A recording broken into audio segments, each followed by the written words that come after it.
Hello, I am Amy Lawrence Grubich, the Thrive Director at Salem Covenant Church. Today I'm going to share strategies for distance learning and focus on the importance of going visual to support your learner at home. You are being asked to take on a lot. The lines may get muddy as you navigate parenting and teaching and everything else you have on your plate.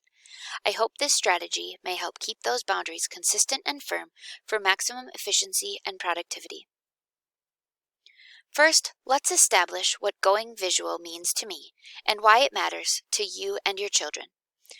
When you provide visuals paired with your spoken word, children get information two ways, and you meet the needs of auditory as well as visual learners. Given information two ways rather than one, it improves a child's engagement with the content. They immediately become more engaged because you are activating more than one of their senses. With heightened engagement, the child's retention of the content is higher. Finally, using visuals builds independence in children because they have visual support to fall back on in case they forget what is expected of them. This is especially helpful when presenting a schedule or a series of expectations. Creating a visual can be quite simple, and it is not nearly as daunting as it may seem. Images can be printed or drawn. Make sure they appropriately pair with your words. For example, if one break option is sidewalk chalk, make sure it looks like the sidewalk chalk that they might use. It shouldn't be a singular piece of white chalk that a teacher may use on a chalkboard. This will help eliminate confusion. Finally, minimize spoken word when providing a child with their choices. Given two options, you could say, "Would you like to do this or this?" pointing at the two images. If you provide more options, you could say, "Which one of these would you like to choose?" Visuals are a great way to move a child toward regulation. Let's talk some more about the simplicity so you can implement visuals seamlessly and without much planning or preparation, because let's be honest, there will be plenty of other things requiring your planning and preparation. A whiteboard is a great option to prevent visuals. If you have a child that might be apt to erase a schedule or expectations written on a whiteboard with a dry erase marker, try a wet erase marker instead. You can use printed and laminated cards that look like these for regular tasks. These options could be great for presenting routines and break options because of their consistency. Use photographs to reinforce expectations. For example, if a child is having difficulty making their bed appropriately each morning, take a picture of the bed with how you would like it to be made and have it accessible for the child to replicate. Or, as shown in this picture on the slide, take a photograph of the clock at each transition time so the child can match the clock on the wall to the clock in the photograph and know when it is time to transition to the next task. This is especially important when they ask when lunch is. Then you won't have to field that question over and over and over again because you can simply direct them to the image of the clock and ask them if it matches. And if not, then that answers their question. It's not lunchtime yet. All right. Let's see here. My next visual strategy is to teach children how to use a planner. I teach first graders who use what we call a work plan.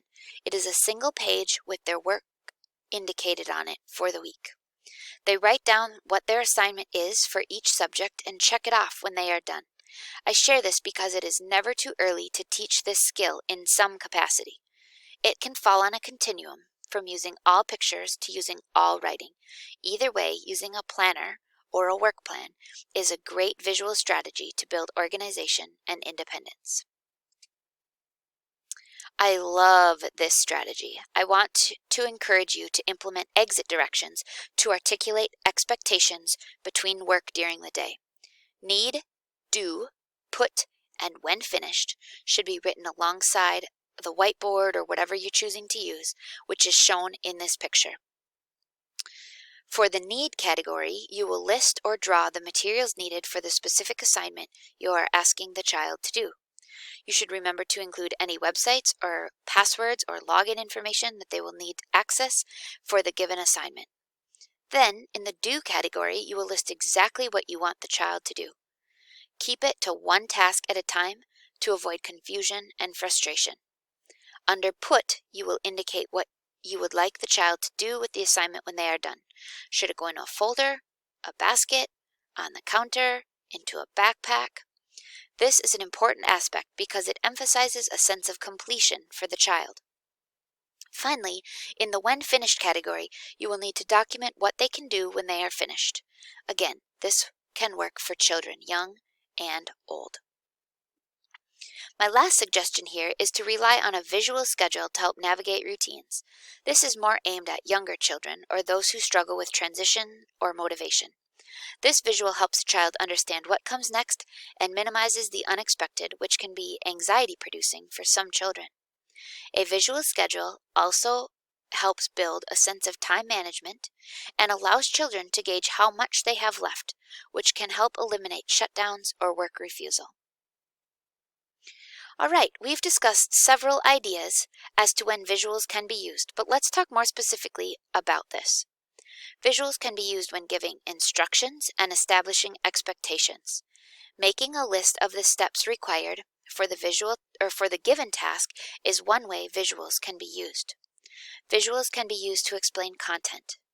For example, while learning about the muscular system, a picture should accompany the text to allow children to make connections in their learning. Visuals can also be used in establishing and sticking to a routine. Finally, visuals can support a child in making choices. Giving a pictorial representation of the options help eliminate any stress that may accompany a child's processing. All right, let's recap. Remember, it matters. Going visual improves engagement, retention, and independence. It can be super easy. Don't complicate it. There is no right way. If it benefits the child, it is exactly what you need. Finally, they can be used throughout the day, on school days, on non-school days, to help with bedtime routine, to help with your school day, or even with chores.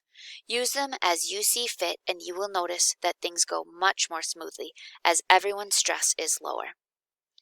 If you have specific needs or questions that were not addressed here, please connect with me. I can be reached at agrubage@salem-covenant.church. God bless you as you navigate distance learning.